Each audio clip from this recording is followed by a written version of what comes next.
When we expanded too fast, the most headache that I got is from restaurants, F&B, food and beverage sector. Food and beverage sector requires a lot of micromanagement. You need to know about the salt. You need to know about the delivery. You need to know about the food. You need to know about the waste. You need to know many small elements that will consume your time altogether.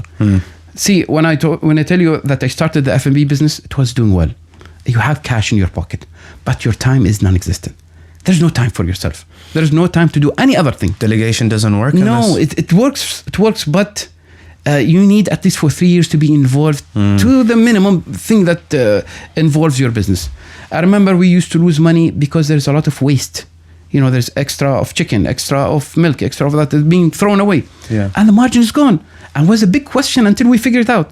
Then we figured out that the delivery companies, they take a lot of margin for our business model.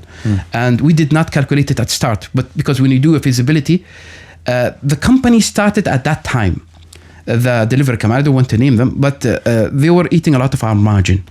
Imagine your margin is, usually in F&B, you should cost be around 30 to 35%. Right. Your cost, so your margin should be 65, 70 if you're... Pretty impressive. Very good, yeah. I assumed it would be much worse margins than that. Big brands like McDonald's, their cost is below 20%. Wow. So, and I won't talk about Starbucks and other coffee shops. Because I genuinely always assumed F&B made much lower margins. No, you need to be smart. See, that's one of the issues that we tackled as well. So our cost was high. We did not know that. And when the delivery companies, they usually take 25% of your total bill, not of your net profit. Oof. That's a very important information for your listeners to know. Yeah. 25% of your total bill. Imagine you sold 10 riyals of meals.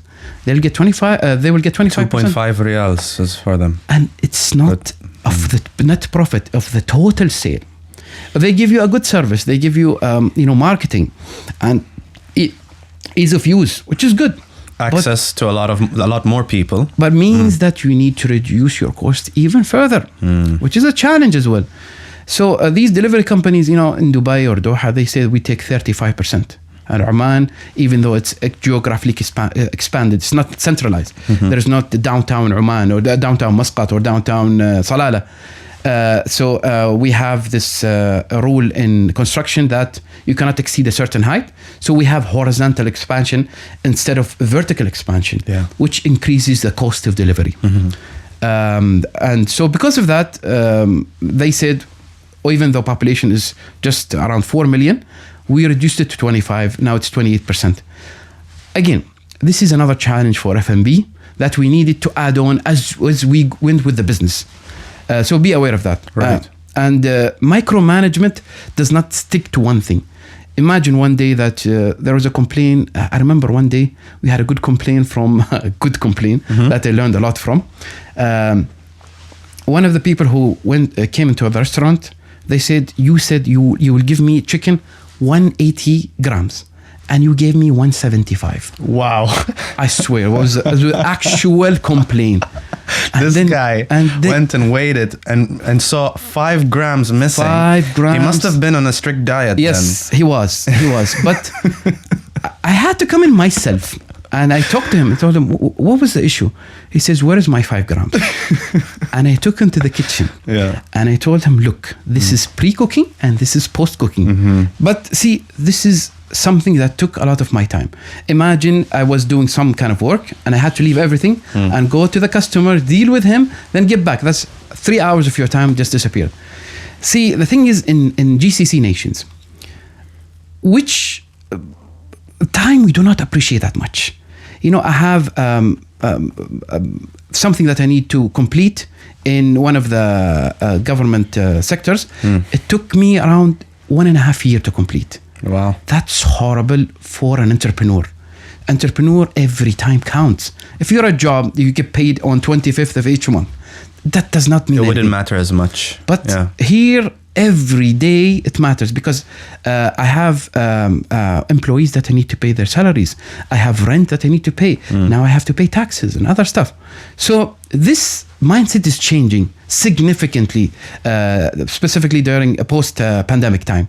Now people are more getting agile with their paperwork.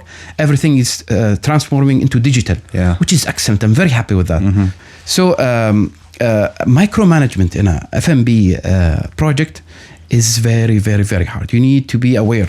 Starting an F&B or a cafe or restaurant or any kind of food industry, you will be okay financially. There's a good money coming in because there is cash flow. Every day you make certain amount. Unlike construction every 6 months you get a check. Every 3 months you get a check. I see. So that is different. And it helped actually to manage other companies. Being a cash-rich business, you direct money to places that you know you will get money further down the line. Right. But it took a lot of time. It's very difficult. If you plan to open an F&B business, cafe, restaurant, or whatever, know that it will take consumer time and don't do anything else. I have a system. Every 3 years, manage a business, then leave it on autopilot. 3 years you found is the right amount of time. This is the right time for you in Oman. And then you can leave the business with the right management. You will make mistakes or hiring the wrong people that, will not do the right job that you do. But incentivize them well enough for them to stay. Even though if you used to make an X amount of profit and this is X minus 2, settle with that and grow other stuff. Grow a franchise system, grow diversity in the business, grow different kind of... it's the idea of you'd rather have a small piece of a really large pie than to have a full pie, but a very tiny one, right? Yes. So when you're coming up with incentive schemes where you're giving away parts of the company, perhaps, or shares, if you will, you're giving part of the pie away. Exactly. But then it's a much larger pie that you're thinking about. You need to know, if you settle for, I like to give this example, 1,000 riyal per month. That's all you get, 1,000 riyal per month. But if you have the mindset that I want to grow a business to 100,000 riyal a month, then you will build your business model based on that. You will not get 100,000. You'll get 95. You'll get 90, which is still very, very important thing.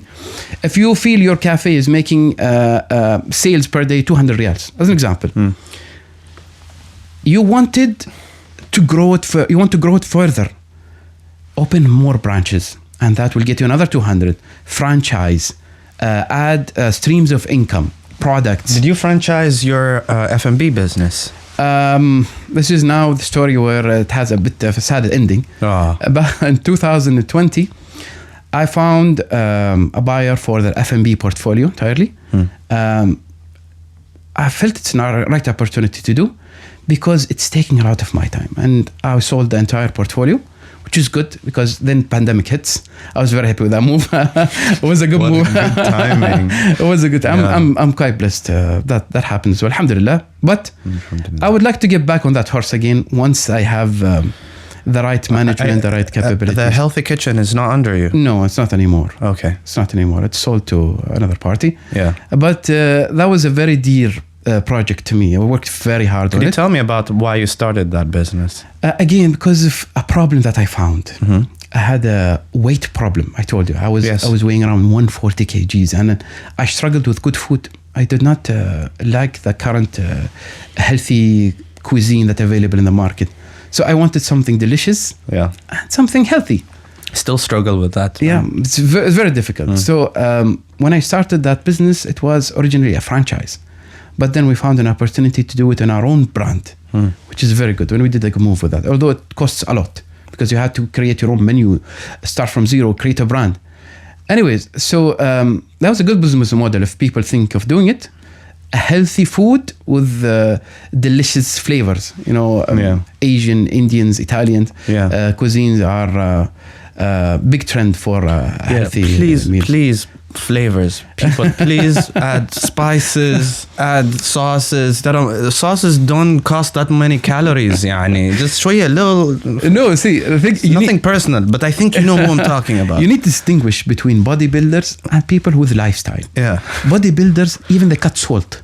They cut salt in their meals. Yeah, I remember very dry. But these are such a tiny population. When we're talking about cutting salt, we're talking about like competitive bodybuilders who are like, I don't know, 8% body fat. 3% body fat. That's just 3%. Yeah. I cannot stand by that. That's dangerous. Even they know it.